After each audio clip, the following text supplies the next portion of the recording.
For 3 days, American soldiers died on the same strip of open ground until one engineer officer realized the German trench wasn't defending the hill at all, guiding them straight into a killing zone. By the third morning, the attack had lost its meaning. The same orders were issued, the same routes marked on maps, and the same men stared across the same stretch of open ground near the Roer River. The Siegfried Line did not look imposing from a distance. No towering walls, no obvious fortifications, just a low rise, a line of earth, and silence. Silence had already killed 23 men. Infantry advanced under cover of mist. They reached the shallow dip before the German line. Then the ground flattened, cover vanished, and machine gun fire arrived from 2 directions at once. Short bursts, perfect timing, no wasted ammunition. Men fell where they stood, pinned with nowhere to crawl and nowhere to retreat. Artillery had been tried. The shells landed where the maps said the trenches were. The Germans simply went underground and waited. When the fire lifted, the guns came back online as if nothing had happened. Tanks could not advance, the approaches were mined, and the ground would not support their weight. Captain Thomas Keller watched from behind the line, not as an infantry commander, but as an engineer assigned to assess river crossings. He had no authority over the assault and no obligation to solve its problems. Yet after 3 days, one fact was impossible to ignore. Germans were not reacting to American attacks. Every approach, every movement, every hesitation was already accounted for in the shape of the terrain. The trench line did not block the Americans, it steered them, and until that was understood, the killing would continue exactly as planned. Keller stopped thinking about how to break the trench and started asking why it worked so well.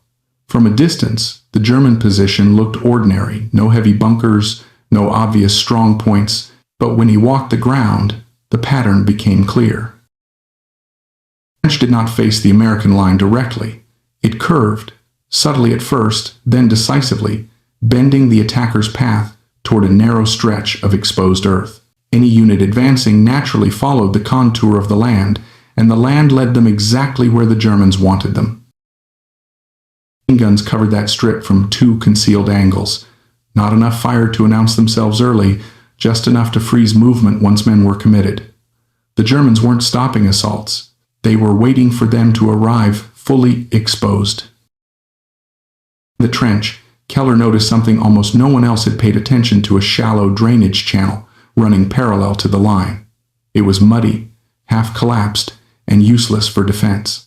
On maps, it barely existed, but it connected directly into the rear of the trench system. The Germans used it to move quietly between positions. They never expected an attack from that direction. Keller understood what that meant. The trench had been designed to kill from the front because the front was the only direction the Americans ever considered. The back was left thin, unfinished, almost careless. He brought the idea to the battalion staff. The response was immediate and predictable. The channel was too narrow, too exposed, too risky. The doctrine didn't support it.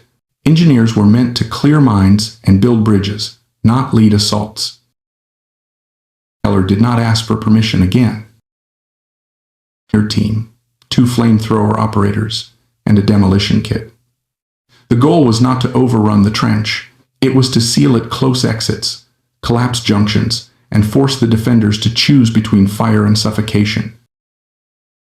The trench could no longer breathe. It would no longer fight. They moved before first light, while the fog still clung to the low ground. Keller led the team down into the drainage channel, the mud swallowing their boots with every step. The trench line loomed only yards away, but from this angle it was invisible. No parapets, no firing slits, just a dark earthen wall rising above them. Machine guns were already firing to the front, exactly on schedule. Keller could hear the bursts echoing across the open ground where another probing attack was drawing attention. The defenders were focused forward, confident, repeating a pattern that had worked for days. Engineers advanced hand over hand, staying below the lip of the channel. When they reached the first junction, Keller stopped them. He pointed to the weak spot where the trench widened slightly, a maintenance access never meant to see combat. 2 men placed demolition charges along the support timbers. Another prepared the flamethrower. Keller's signal, the explosives went first. The blast collapsed the rear section of the trench inward, cutting off movement and choking the space with dust. Before the Germans inside could react, the flamethrower surged forward, filling the confined passage with fire and smoke. Erupted from inside the trench. Boots scrambled. Orders were shouted in German, confused and overlapping. The defenders had trained to repel attacks from the front, not to fight blind in their own rear corridors. Those men worked fast. More charges went down. Another junction collapsed. The trench system, that had functioned like a controlled funnel seconds earlier, was now broken into isolated pockets, each cut off from the others. The American side, the machine gun fire faltered. For the first time in 3 days, the killing ground fell quiet. The silence did not last long, but it was enough. Inside the trench, the German defense unraveled into fragments. Units that had relied on mutual support suddenly found themselves sealed off by collapsed sections and choking smoke. Runners could not move. Machine gun crews could not reposition. Commands shouted down the line went unanswered. Germans tried to force their way back through the collapsed rear passages. They found fire, debris, and nowhere to stand. Others attempted to climb out of the trench to escape the smoke, exposing themselves to American rifle fire for the first time since the fighting began. Signaled the infantry forward. Different. Men crossed the open ground that had killed their friends days earlier and were not met by crossfire. Shots came sporadically, unfocused, no longer coordinated. The trench that had dictated every movement now reacted instead of controlled. American squads reached the trench line and dropped in from above. What they found was confusion, not resistance. Some German soldiers surrendered immediately, hands raised, faces blackened with soot. Others fired wildly before being overwhelmed. The structure that had once turned discipline into lethality now amplified panic. In minutes, the position that had stalled a battalion was neutralized. Keller did not stay to watch the final clearing. His work was already done. The trench no longer shaped the fight. It had lost the one thing that made it dangerous control. Mid-morning, the hill belonged to the Americans. The ground had not changed. The weapons had not changed. Only the direction of pressure had. The counterfire came late and without coordination. German mortars began dropping shells behind the trench, guessing at positions that were no longer occupied. A few machine guns fired blindly from isolated pockets before falling silent. Whatever control the defenders once had was gone. At noon, engineers were already widening the drainage channel Keller had used, turning it into a supply route. Infantry moved through ground that had been untouchable 48 hours earlier. The battalion advanced without the hesitation that had defined the previous days. He was found sitting against the slope, exhausted, his uniform soaked with mud and smoke residue. He had no report prepared and no claim to make. When asked why the plan worked, he answered simply, the trench only functioned when it could decide where the fight happened. Once that decision was taken away, everything else collapsed. The hill was never mentioned in communiques. No medals followed.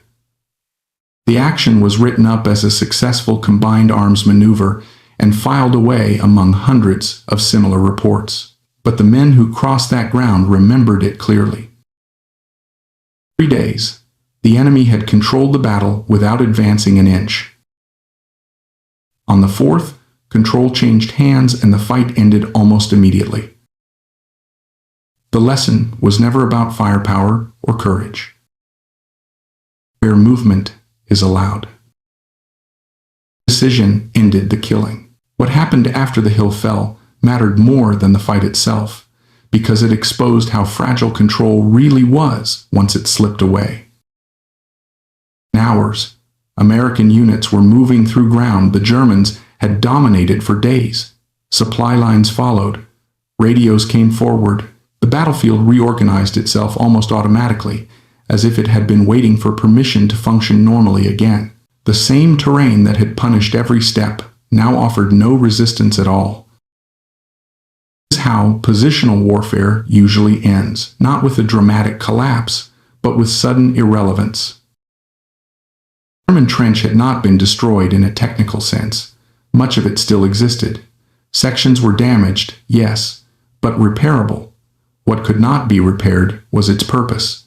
Once it failed to control movement, it became just another ditch in the ground. Distinction is crucial. Dangerous because they exist. They are dangerous because they shape behavior. The moment they stop doing that, their physical integrity no longer matters. Keller understood this intuitively. He never tried to fight the trench head-on because he was not trying to defeat Germans. He was trying to defeat a system. The system depended on predictability. American attacks had confirmed every assumption the Germans had made. Infantry would advance along the easiest ground. Attacks would come from the front. Artillery would precede movement. Once fire lifted, the guns would resume. The defenders did not need initiative because the attackers supplied it for them.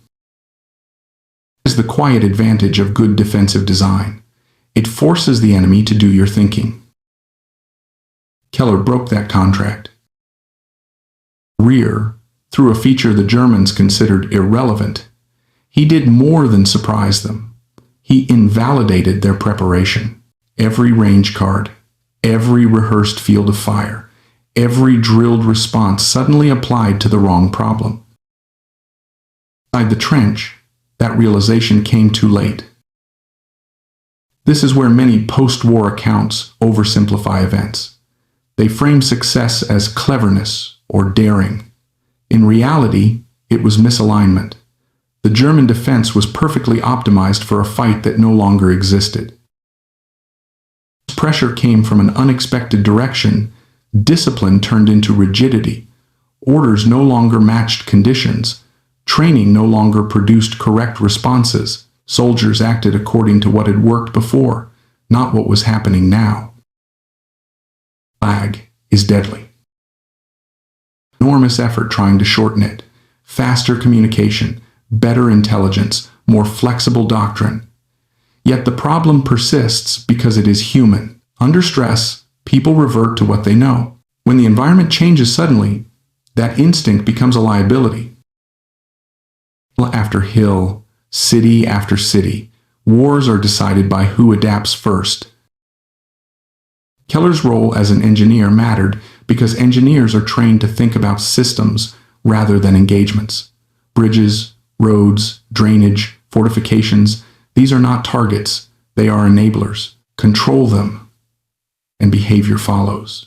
Ignore them, and no amount of firepower compensates. Infantry doctrine often emphasizes contact. Engineers emphasize access. At Hill, access was the real weapon. Important because it was hidden.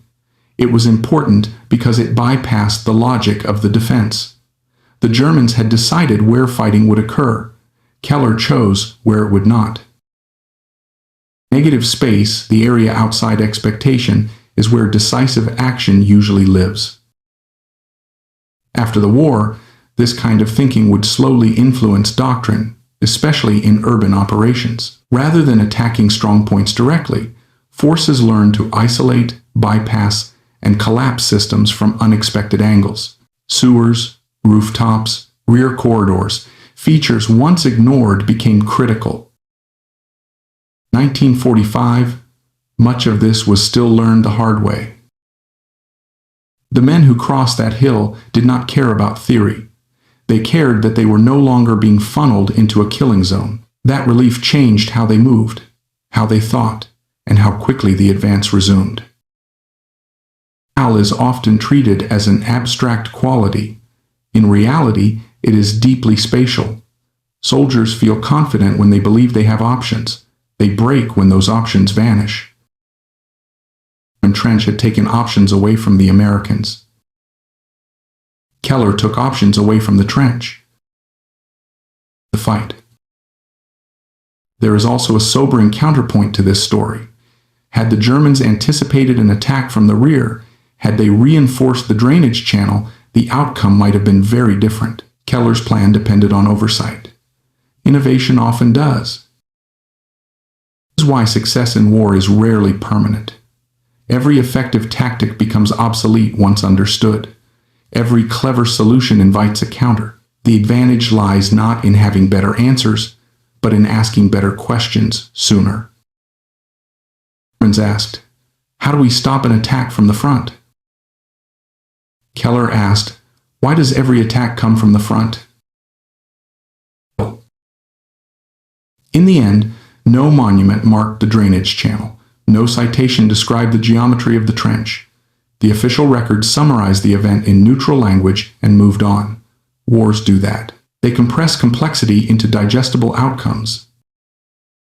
The underlying lesson remains, waiting to be rediscovered. Whenever a position seems impossible to take, it is worth asking whether it is actually strong or merely unchallenged. Whenever losses repeat in the same place, it is worth questioning not execution, but assumption. And whenever doctrine insists on one direction, it is worth examining the others. Control in war is rarely absolute, and habit can be broken. As the advance continued beyond the hill, the significance of what Keller had done became clearer, not because it was celebrated, but because it was quietly copied. In days, other engineer officers were being asked different questions, not how fast they could clear mines, but where the enemy moved when they thought no one was watching. Drainage channels, maintenance corridors, half-collapsed culverts, abandoned farm paths, features once dismissed as irrelevant were suddenly treated as potential keys. The battlefield did not change. The way Americans looked at it did. The shift was subtle, and it did not come from a memo or directive. It came from experience. Units that had been stalled learned that resistance was rarely uniform. Strength was concentrated where doctrine expected contact. Weakness accumulated where habit bred neglect. Germans understood this principle well when they built their defenses. They chose where to be strong by predicting where the enemy would appear. Their mistake was assuming that prediction would hold forever. It really does. In warfare is believing that the enemy will continue to behave rationally according to your expectations. In reality, pressure changes behavior. Loss changes priorities. Desperation creates risk. And boredom breeds blind spots. The drainage channel behind the trench existed because terrain demanded it, not because planners wanted it. That distinction matters. Features created by necessity tend to be ignored by doctrine. They sit outside planning logic, and because of that, they often become decisive. Did not discover the channel. It had always been there.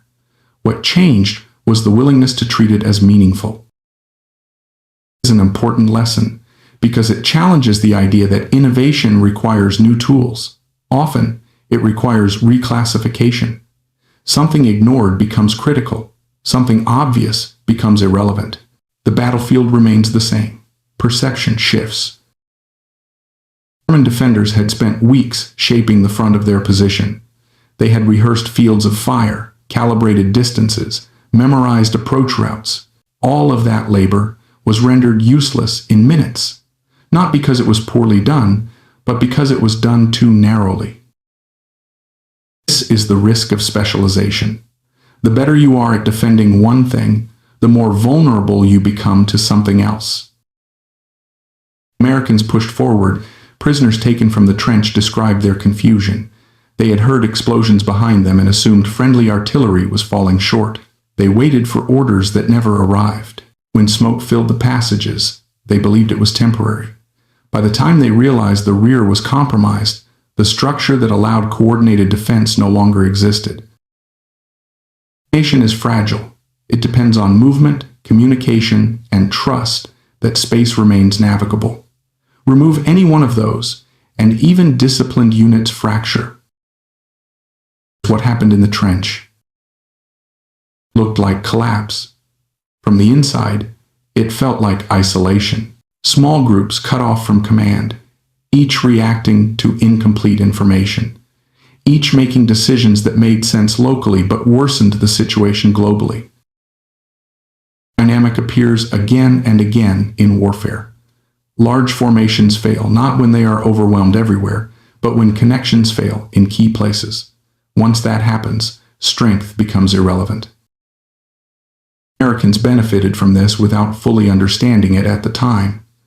They saw a successful maneuver and moved on, but the deeper implication lingered, especially for those who had watched men die repeatedly on the same ground. Repetition is a warning sign. It usually means something structural is wrong. Either the enemy has found a stable advantage, or you have accepted a flawed premise. Continuing to apply effort without challenging that premise rarely changes the outcome. Hill after hill, war teaches this lesson and then watches it be forgotten. One reason it is forgotten is because it is uncomfortable. It suggests that suffering is sometimes prolonged not by necessity, but by unwillingness to rethink. That does not sit easily with narratives of sacrifice and perseverance. Yet acknowledging it does not diminish courage. It honors it by refusing to waste it. Never framed his action as heroism. To him, it was problem-solving under constraint.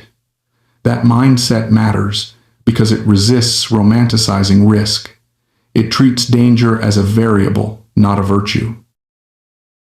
Distinction is crucial in how stories like this are remembered.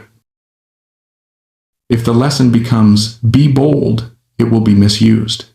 If the lesson becomes, question the structure, it retains its value. Engineers who followed Keller did not rush recklessly into rear areas. They observed, tested assumptions, and looked for points where effort could produce disproportionate effect. Sometimes that meant bypassing resistance. Sometimes it meant collapsing it indirectly. Sometimes it meant waiting until the environment changed. Paradoxically, was part of adaptation. This challenges another common myth that decisive action always means immediate action. In reality, decisiveness is about choosing when to act and when not to. Keller acted when waiting had become more dangerous than moving. Balance is difficult to maintain, especially in hierarchical systems where initiative is constrained by permission. Keller succeeded partly because he operated in a gray zone, an engineer with enough autonomy to move, but not enough visibility to be tightly controlled. Gray zones are fertile ground for innovation, but they are also fragile. As organizations grow more complex, they tend to eliminate them in the name of efficiency and oversight. That can improve coordination, but it often reduces adaptability. Militaries struggle with this tension. Advanced communication allows higher command to see more, but seeing more often leads to directing more. The result can be faster reactions but narrower thinking. Local insight is overridden by distant confidence. 209's lesson, applied broadly, is not about ignoring command, but about respecting locality. Those closest to the problem often understand it best, not because they are smarter, but because they are immersed in its constraints. His immersion was literal. He walked the ground. He followed the contours. He noticed what maps omitted. That physical engagement with terrain produced insight no report could. An age increasingly dominated by screens and abstractions, this matters more, not less. Technology can reveal features. It cannot always explain their significance. That still requires interpretation, judgment, and sometimes intuition born of unrelated experience. Drainage channel mattered because Keller understood systems, a rancher's son understood cattle, a bridge builder understands load paths. These perspectives translate across domains because they are about constraints, not content. War does not reward those who know the most facts. It rewards those who understand relationships. The German trench failed because its designers assumed relationships would remain static. The Americans broke that assumption. The campaign continued, similar patterns repeated. Positions that seemed strong fell quickly once their controlling features were neutralized. Others held longer because they adapted, reinforcing overlooked angles, changing patterns, denying access. Back and forth is how warfare evolves. Not through grand innovations, but through incremental adjustments driven by observation and loss.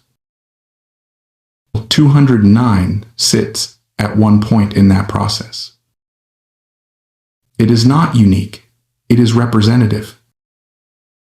Accurately matters, not as myth, not as morality play, but as case study. Tragedy would be to turn it into something inspirational without making it instructive. Courage without understanding is expendable. Understanding without courage is inert. The intersection is rare and costly. Survived his action. Many do not. Survival does not validate insight any more than death invalidates it. Outcomes are contingent. Lessons are not. The lasting value of this story lies in how it reframes failure. The Americans did not fail because they lacked strength. They failed because they accepted the enemy's framing of the fight. Once that frame was broken, resistance evaporated faster than expected. This pattern applies far beyond military history. Any competitive environment where one side dictates the terms can produce similar stagnation. The solution is rarely more effort within those terms. It is changing the terms themselves. It requires stepping outside habit. It is also dangerous. 209 was not defeated by force alone. It was defeated by curiosity, by someone asking why something worked instead of how to endure it. Question, asked early enough, saves lives. Asked too late, it becomes a post-war lesson. This story exists so the balance tips, however slightly, toward the former. As the front moved east, the memory of that hill began to fade for most of the men who had crossed it. New terrain replaced old problems. Forests replaced open ground. Villages replaced trenches. But the underlying dynamic followed them everywhere. Wherever movement was predicted, resistance concentrated. Wherever movement was ignored, opportunity waited. This is the deeper continuity of war that individual battles rarely reveal on their own. What Keller disrupted was not a single position, but a pattern of thinking. The German defense assumed that the attacker would behave correctly. The American attacks had reinforced that assumption until it hardened into certainty. Once certainty sets in, vigilance decays, not everywhere, but at the margins, and margins are where systems fail. Margins are uncomfortable spaces. They are poorly defined, poorly resourced, and rarely glamorous. Commanders prefer clarity, front lines, main efforts, decisive points. Margins feel like distractions. Yet margins are where adaptability lives. Drainage channel was a margin. Water needed somewhere to go. It was not designed as a tactical feature. No officer had drawn it into a plan and said, "This will matter." That is precisely why it mattered. It was not optimized, rehearsed, or psychologically reinforced. Repeatedly punishes over-optimization. A system tuned perfectly for one problem becomes brittle when the problem changes. The German trench was an elegant solution to a frontal assault. Its very elegance made it vulnerable to lateral disruption. When that disruption came, the defense did not degrade gracefully. It snapped. Brittleness is visible not only in defensive works, but in organizations themselves. Units trained narrowly perform brilliantly under expected conditions and poorly outside them. Leaders rewarded for efficiency struggle with ambiguity. Procedures designed to reduce error amplify surprise. Success highlights an uncomfortable truth. Adaptability often looks like disorder until it works. On the outside, his action could easily be misread as risky improvisation. From the inside, it was disciplined analysis applied to a neglected variable. The difference lies in understanding constraints. He did not violate physics. He used it. Once the trench's internal connections were broken, the defenders could no longer coordinate. Coordination is the hidden backbone of combat power. Firepower without coordination is noise. Training without coordination is panic. Numbers without coordination are just bodies. This is why isolation is so lethal. Examples of units that fought well until they were cut off. Once isolated, even elite formations collapse rapidly, not because they lose courage, but because they lose context. Orders stop making sense. Actions stop reinforcing each other. Individuals are forced to solve problems meant for groups. That is what happened in the trench. Weapon. Many still had ammunition. What they lacked was a shared understanding of what was happening and what to do next. The environment that had previously simplified decision-making, hold the line, fire forward, now generated confusion. Confusion is not fear, it is worse. Fear can be managed. Confusion paralyzes. This distinction is often missed in accounts that emphasize morale. Morale did not suddenly vanish in the trench. Structure did. Once structure disappeared, morale became irrelevant. American infantry sensed this almost immediately. The absence of coordinated fire changed how they moved. Men who had hugged the ground now advanced upright. Squads that had crept now ran. Confidence returned not because of encouragement, but because the environment no longer punished movement. Feedback loop environment shaping behavior, behavior shaping outcome, is fundamental to combat. Leaders who understand it can change battles quickly. Those who do not are condemned to slow, costly attrition. His role as an engineer mattered again here. Engineers are trained to think about load paths, failure points, and cascading effects. When a bridge fails, it is rarely because every component breaks at once. One critical element fails, and the rest follow. The trench was a bridge of earth and habit, and the rest cannot carry the load. This way of thinking is not intuitive for officers trained primarily in maneuver and fire. It requires stepping back from the fight to see the system producing it. That distance is hard to maintain when lives are being lost in front of you. Without that distance, repetition sets in. Repetition is the enemy's ally and confirms the defender's assumptions. Every repeated loss strengthens their confidence. This asymmetry is dangerous because it rewards the side already advantaged by terrain.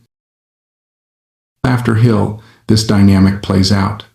Attackers tell themselves they are wearing the enemy down. Defenders tell themselves they are holding. Often, neither is true. One side is simply trapped in a loop. Breaking loops requires reframing, not reinforcement. This is why Keller's action resonates beyond its immediate context. It was not a new tactic so much as a new question applied to an old problem. Instead of asking how to survive the trench, he asked how the trench survived. Conversion matters. And in other complex systems stem from asking the wrong question very well. Enormous effort is spent optimizing responses to a flawed framing. Success arrives only when the framing itself is challenged. Veterans framed the fight as frontal defense. That frame rejected it. Not require superior resources. It required curiosity and the willingness to look foolish if wrong. That willingness is rare in hierarchical systems where deviation carries personal risk. He took that risk quietly. He did not grandstand. He did not issue speeches. He acted. Aftermath was telling. There was no parade of recognition, No immediate doctrinal shift announced. The system absorbed the result without fully acknowledging its cause. This is common. Institutions often incorporate outcomes while ignoring insights, because outcomes are easier to justify. Over time, patterns change incrementally, but the underlying tension remains. Systems reward conformity more reliably than insight. It has implications far beyond the battlefield. Under pressure tends toward predictable behavior. Predictability enables efficiency. It also creates vulnerability. Competitors, adversaries, or crises exploit those patterns not by matching them, but by stepping outside them. The drainage channel behind the trench is a metaphor that applies broadly. It represents neglected pathways, overlooked assumptions, and marginal spaces where leverage accumulates unnoticed. Spaces exist everywhere. Be physical. In institutions, they are procedural. In economies, they are structural. In societies, they are cultural. The challenge is recognizing them before loss forces attention. Hill 209 did not teach this lesson gently. It taught it through death and exhaustion. That is how war teaches most things. The hope is that stories like this allow learning without repetition. History suggests otherwise. Technology, its doctrine, its awareness will prevent the mistakes of the past. Each generation discovers that human behavior, under pressure, remains stubbornly consistent. Seek certainty. We repeat what worked. We ignore margins, and when those margins are exploited, we are surprised. Our story endures because it punctures that illusion. It does not offer a formula. It offers a lens. Assumed. Look at where effort is concentrated. Those places matter. Not because Americans suddenly became stronger, but because Germans suddenly became blind. Blindness is always relative. It emerges when attention is overcommitted elsewhere. In that sense, Keller did not defeat the Germans. He defeated their expectations. Expectations are powerful because they shape preparation. When expectations fail, preparation collapses. This is why adaptability is not about reacting faster. It is about expecting less certainty. Organizations that tolerate ambiguity adapt better. Those that demand clarity often find it imposed by the enemy. The French demanded clarity: front, rear, approach, defense. Keller introduced ambiguity. The defense could not cope. The dynamic will repeat as long as humans fight. Future wars will look different in their tools and scale, but they will still hinge on movement, control, and perception. Traps will be built, assumptions will harden, someone will exploit a margin. Whether that exploitation comes early or late will determine how much blood is spent learning the same lesson again. 209 was one instance among many. It is not special because it was unique, but because it was clear. Enough to see that war is not won by strength alone. It is won by understanding where strength matters and where it does not. Keller understood that the trench was strong only because it was unchallenged. Once challenged differently, it was nothing. Understanding is fragile. It must be rediscovered repeatedly. This story exists not to celebrate that rediscovery, but to remind us of its cost when forgotten. Because the next drainage channel is already there. What remains, after all the analysis and distance, is a simple truth that resists comfort. Asterisk, asterisk, most battles are not decided by brilliance, but by attention. Asterisk, asterisk. Attention to what is repeated. Attention to what is ignored. Attention to where effort no longer produces change. 209 did not announce itself as a puzzle. It presented itself as an obstacle, and obstacles invite force. That is their deception. They look solid, so we push harder. We assume resistance equals strength, when often it equals familiarity. The German trench was strong because everyone treated it as strong. That circular logic is one of war's oldest traps. Pressure, but by subtracting certainty. Once the Germans could no longer rely on the shape of the fight, their preparation unraveled. The trench had not been designed to think. It had been designed to repeat.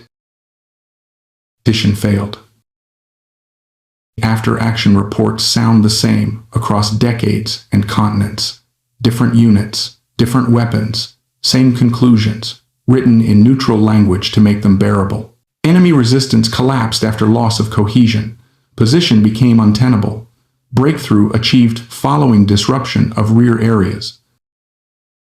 And those phrases are moments like the one behind Hill 209, moments where someone stopped accepting the battlefield as presented. Those moments are rarely dramatic from the outside. No massed charge, no thunderous breakthrough. Just a few men moving through a place no one thought mattered, applying pressure where it had never been applied before.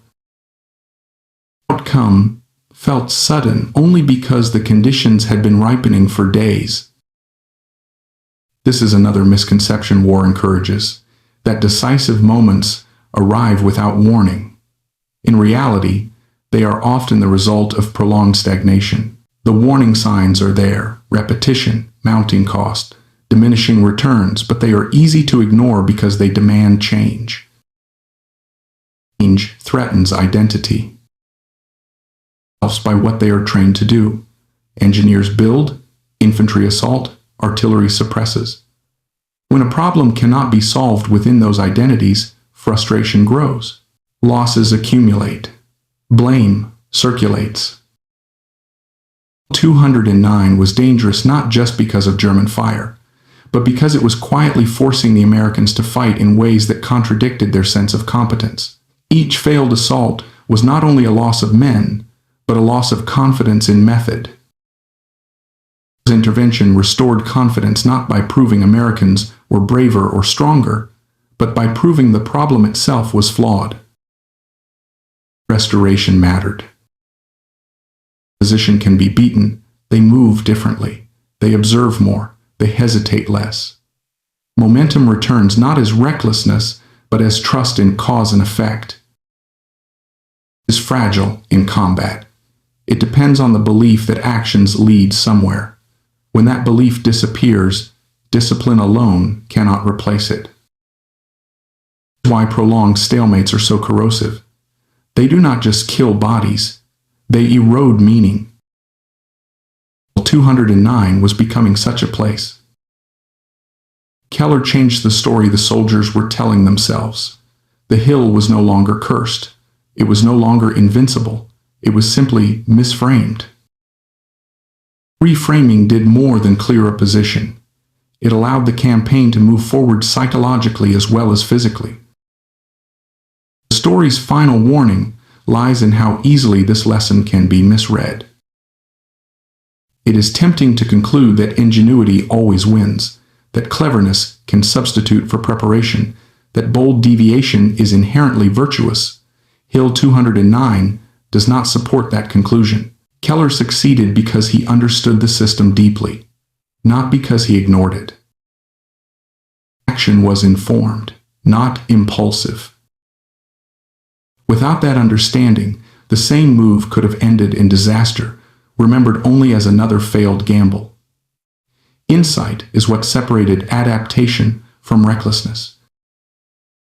Distinction is uncomfortable because insight cannot be standardized. Armies can train skills, they can codify procedures, they can rehearse contingencies. What they struggle to produce reliably is judgment under uncertainty, the ability to see when the frame itself is wrong.